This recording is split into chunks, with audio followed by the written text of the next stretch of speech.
Okay, we're not just looking at Patton's Third Army here.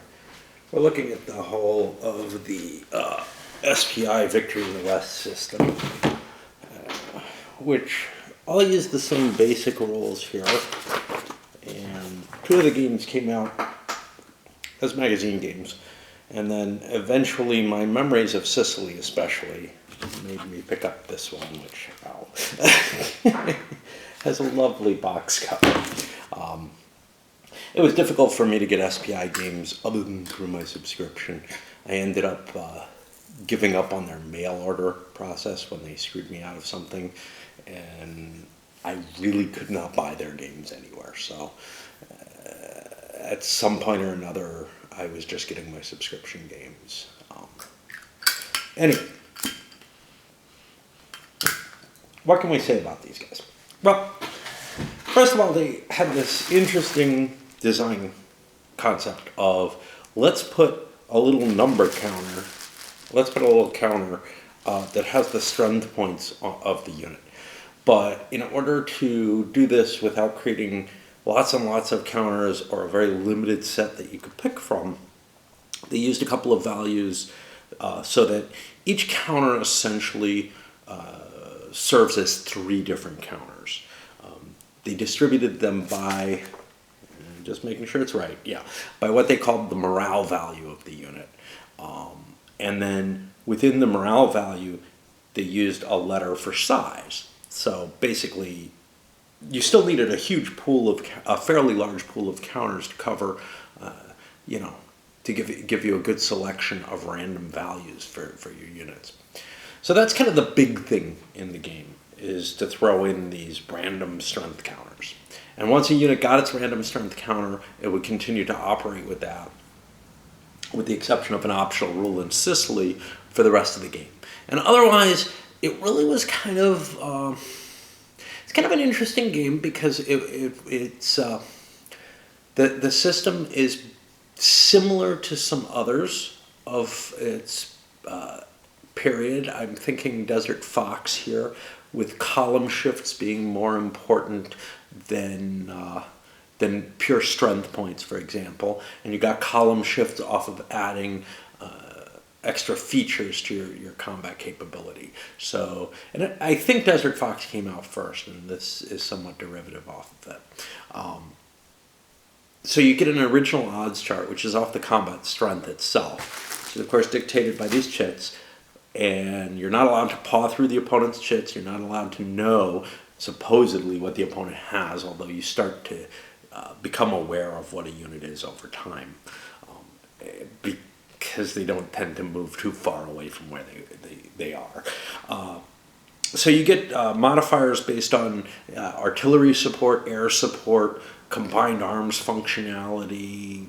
In Sicily, you get shifts based off of terrain height, and just a number of these different facets. That each of divisional integrity is one of the big ones, which is the entire division has to be together in order to make an attack with a column shift for that. You just have to be adjacent to another unit of the same division to get a defensive bonus with adjacent or stacked with divisional integrity. And what that means is you have to worry about the specific command structure on the units in order to keep them together, so that you get these bonuses. It also means that the abstract quality of putting units in every other hex or whatever, which is sometimes applicable in this series and almost always applicable in these sort of hex and counter operational style games for 20th century at least, leaves you with an interesting choice. There's a sort of abstraction in place that says that you're saying, well, these units are close enough they can support each other, but it's not a dense line, and in some systems it's actually very much to your advantage to have every other hex rather than every hex.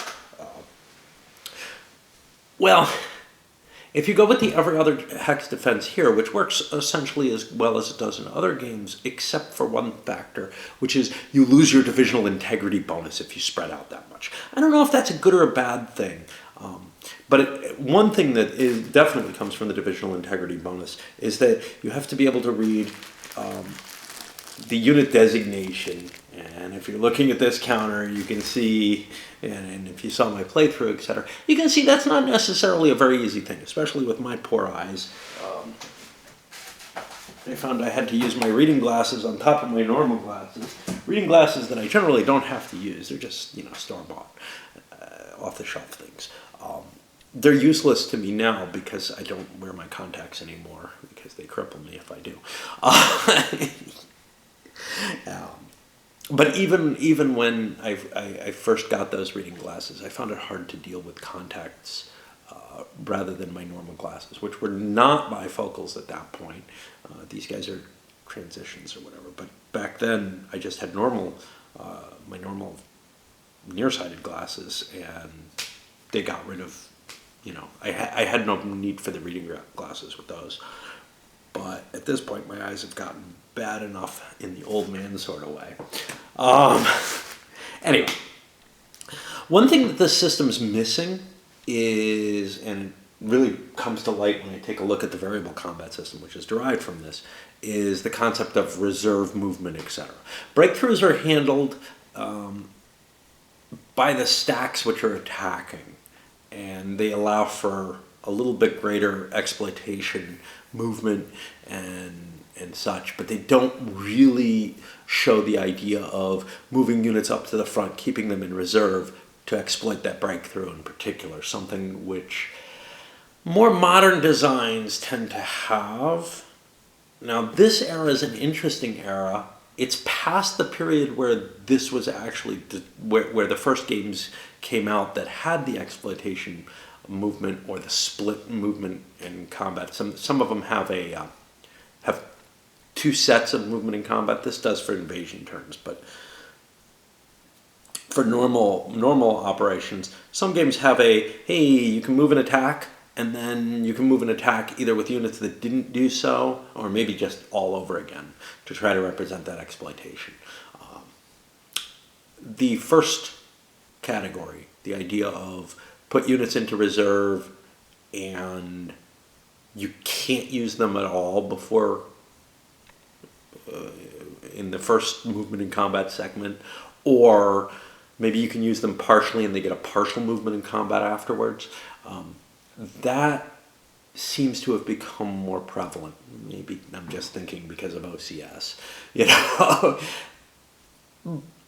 But it definitely, I remember seeing it in some of the Victory games that came a little after this period too, I think. So anyway, and I'm not a big World War II fan, so that's not really in there. WIF has something similar to that. The idea of putting units into a reserve situation so that they can exploit the first round of combat. And whether or not they get another round of combat is, again, another factor that's in it. None of that's here. Here you have the capacity of the units that are actually performing the attack to kind of spearhead further on, which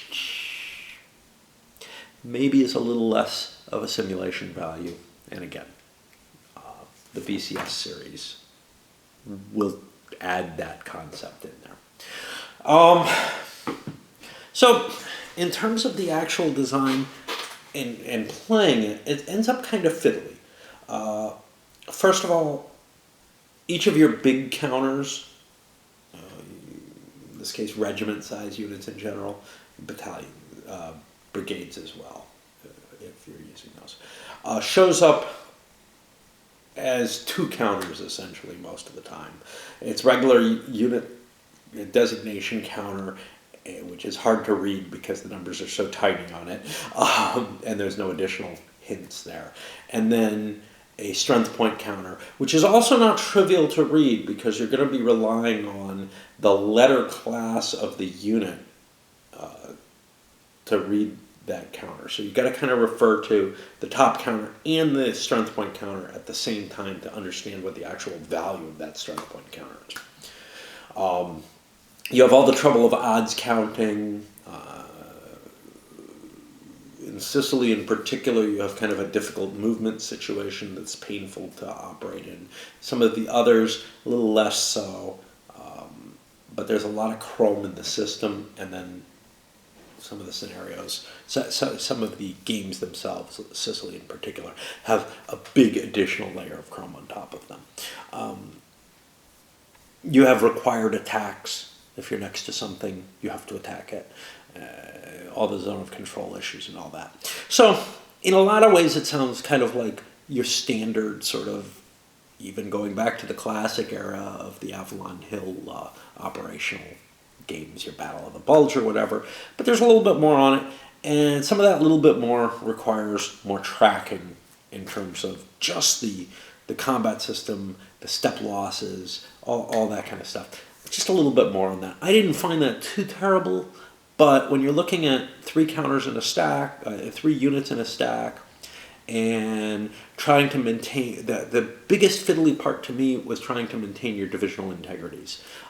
That required, it wasn't immediately obvious. You really had to kind of squint down to look at your counters, even when I had good eyes, and it required a lot of effort in terms of the movement to keep your formation together so that it got that bonus, and it got that bonus in addition to being able to get, say, an armored attack bonus, which requires that you have an infantry and an armor type unit stacked together, and you can get that multiple times. I think there's a maximum of twice, but you can get that a couple of times. So you try to split the unit up, not move it all in one stack.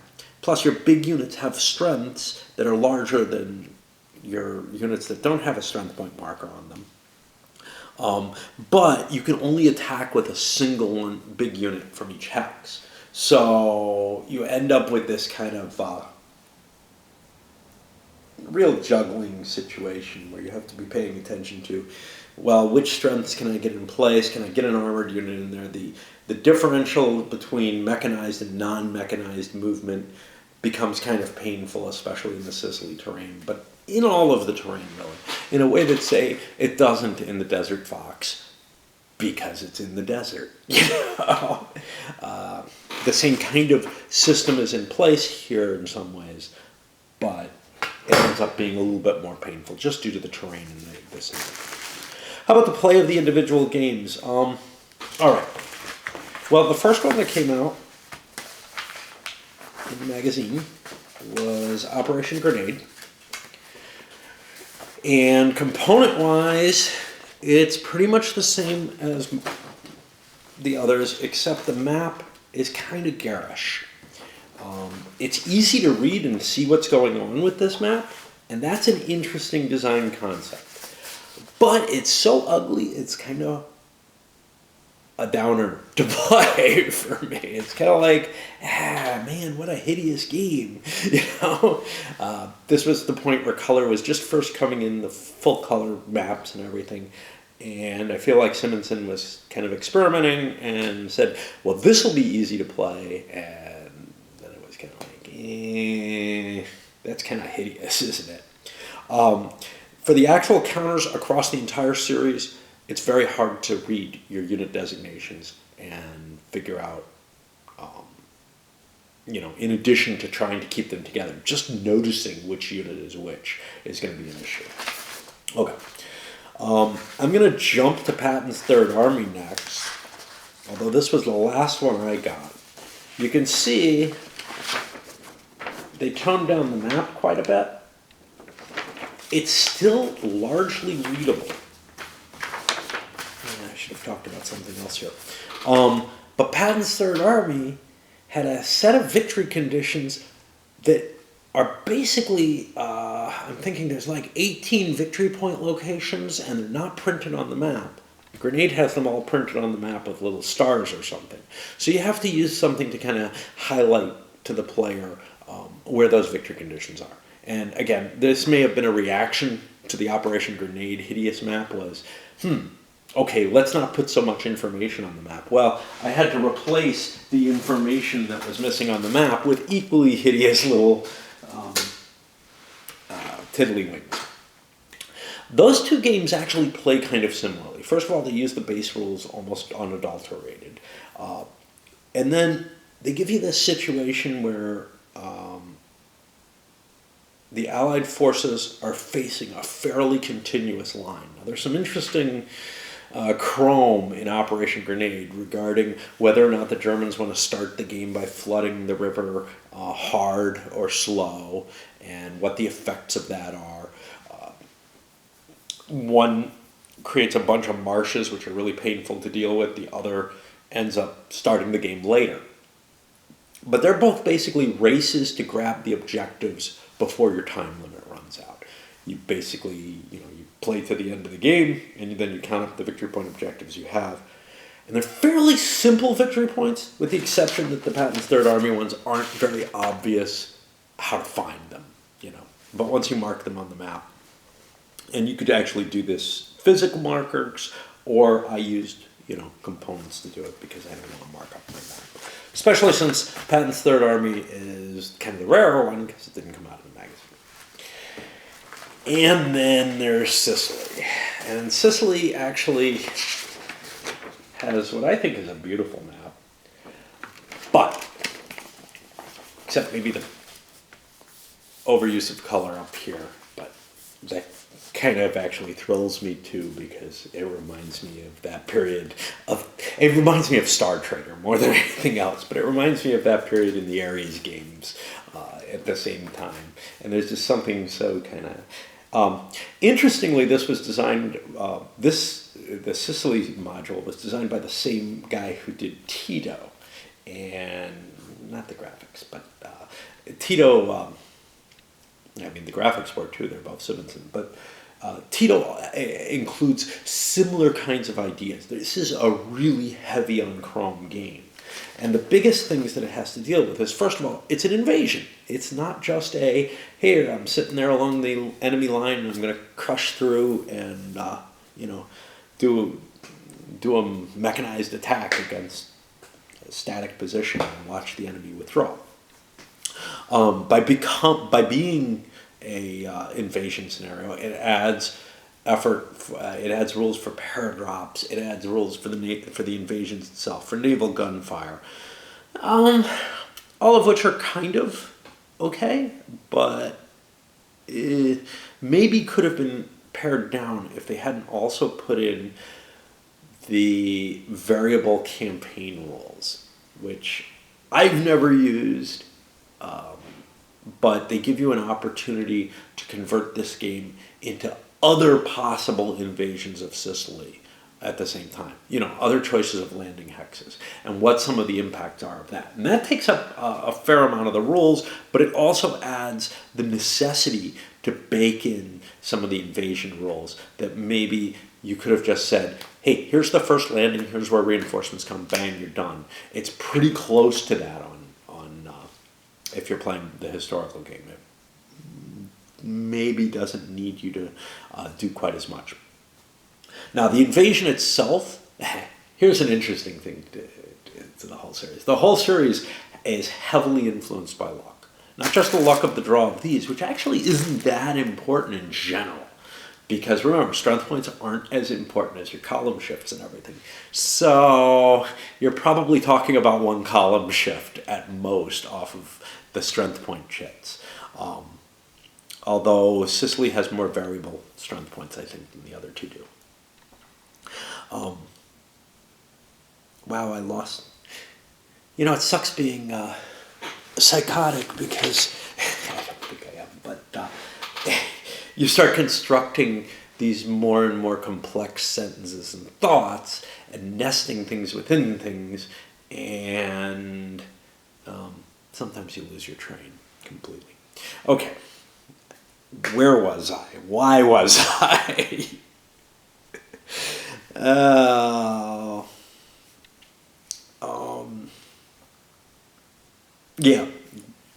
The variability. So not only does it have that, but say Operation Grenade has this incredible variable thing where if you choose the historical option of a slow flood, the turn and the effects of crossing the main river, which I think is I think it's there are, can take away turns of opportunities. Also, the combat chart itself is fairly variable. It uses 2 dice. You could get some very surprising results. The odds of them aren't necessarily very high, but because it has that bell curve, it can put some surprising results off to the ends. And OCS has the same kind of thing. I like a lot of variability in games, so that's not bad for me. But I don't think there was a whole hell of a lot of variability except weather. Weather is a big deal in Grenade and Patton's Third Army. And weather really hurt me in Patton's Third Army, I think. Where you're dealing with, hey, is it mud? Wow, that's an extra column shift for against all attacks and stuff like that. Is it rain? That means I get none of my air power. So there's like 6 attacks that I would get column shifts on that I don't, in addition to the mud. Sicily, though, has some difficulty in terms of the airdrops can really kind of screw you up, and you can lose some units on those right away. They're not going to be a whole hell of a lot of importance, but if you might also fail on some of your initial landings. I think I had one that failed, and that killed me a key large unit, which cost me a big chunk of victory points and some other things. So in addition to the amphibious and airborne, you have more complex terrain. And the more complex terrain takes into account elevation differences. If you're at higher levels, you end up getting a column shift off that. In addition, the combat chart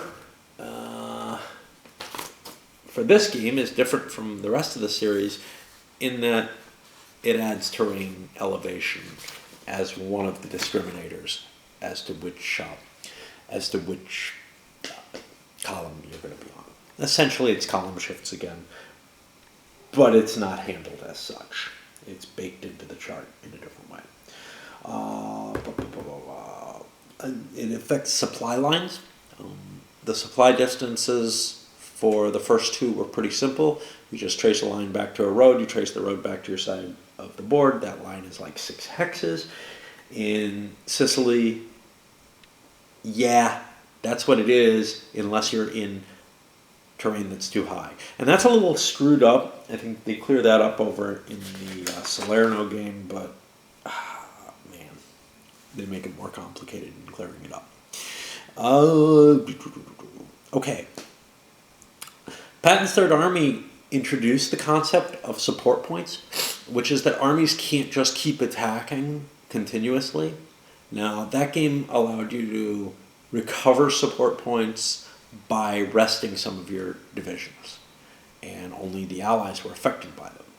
Sicily handles them in, I think, a cleaner fashion. It says these support points just come in through your depots, and Salerno is going to use the Sicily situation there.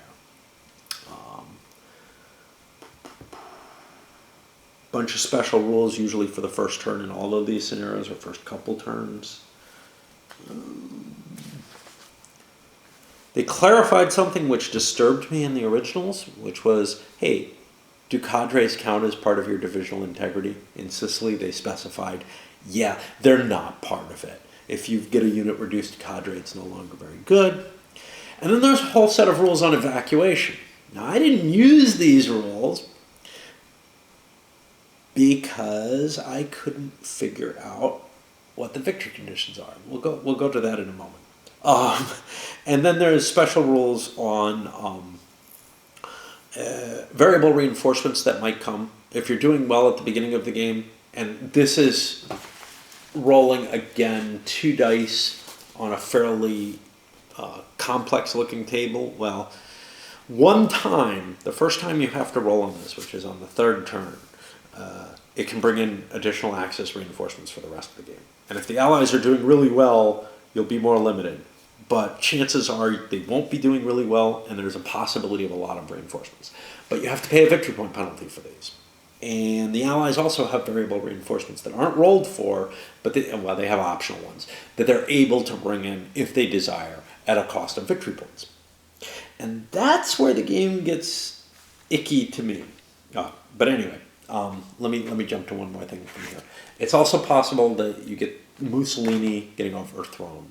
And if he's overthrown off that table, and you roll every 3 turns for that, based on how well the Allies are doing.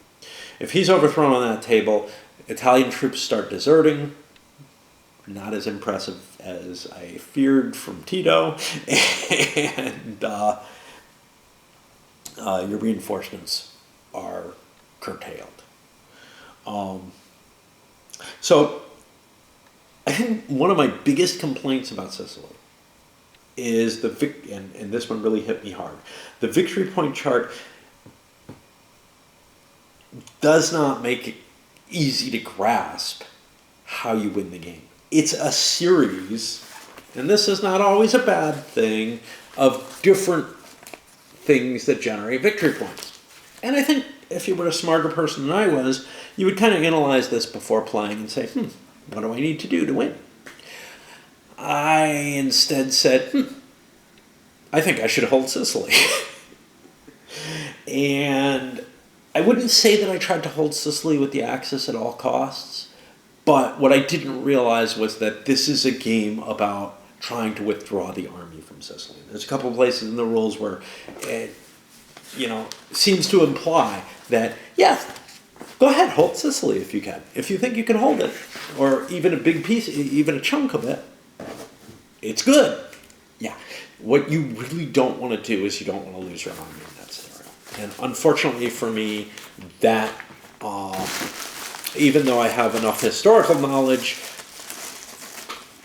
even if it is World War II, to realize that the Axis probably would rather not lose their army and would rather lose Sicily a little early and throw off Allied timetables.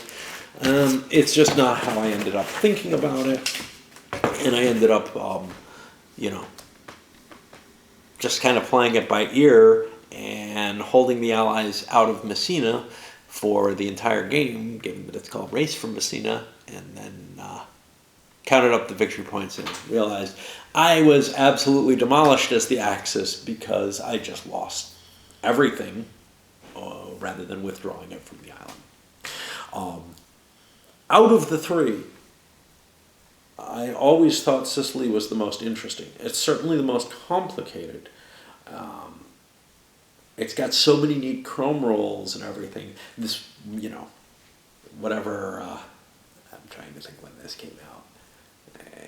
Say 13-year-old me or whatever, thought this was the cooler of the 2. And it was also prettier. In fact, when I looked at Grenade and played that, which I played more often, my feeling was kind of an ugly game, and it's not much better. It just did not trigger any sort of desire to play it. Not just from the vision of it, but also this sort of standard World War II operational garbage, which is why I stayed away from the Avalon Hill Classics for so long.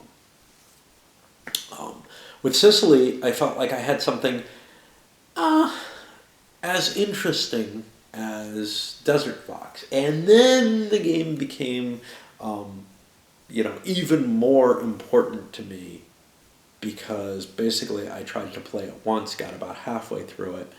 The cat got at it. The counters ended up spread all over, and they ended up molding in my basement. Some of them were lost. Some of them were destroyed.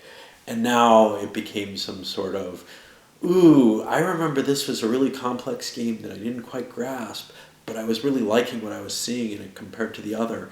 And wow, I wish I could still play it.